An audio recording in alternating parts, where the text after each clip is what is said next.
পদ্মফুল হাতে প্রার্থী ছাড়াই প্রচারে দিলীপ ঘোষ। শেষ দিনের প্রচারে মেজিয়ার শিল্পাঞ্চলে দিলীপ ঘোষ পদ্মফুল হাতে স্থানীয় বিধায়ক এবং বেশ কিছু বিজেপি নেতাদের সঙ্গে নিয়ে প্রচার সারলেন তিনি। দিলীপের প্রচারে দেখা মেলেনি বিজেপি প্রার্থী সুভাষ সরকারের।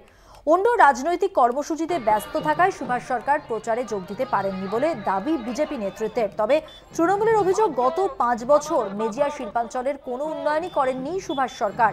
বিক্ষোভের মুখে যাতে পড়তে না হয় সেজন্যই আগেভাগেই প্রচারে যোগ না দেওয়ার সিদ্ধান্ত নিয়েছেন।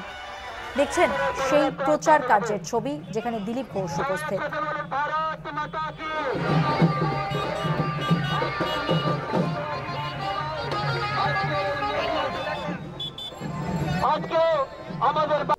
কোন গোষ্ঠীদ্বন্দ্ব নেই, তৃণমূলের গোষ্ঠীদ্বন্দ্বটা আগে ওরা সামাল দিক। বিজেপিতে কোনো গোষ্ঠীদ্বন্দ্ব নেই। বিজেপি কোনো তোলা তুলে না যে গোষ্ঠীদ্বন্দ্ব হবে। বিজেপি একদম পূর্ণরূপে ক্ষমতায় আসছে এবং বাঁকুড়া জেলা আমরা 2.5 লক্ষর বেশি ভোটে জিতবো।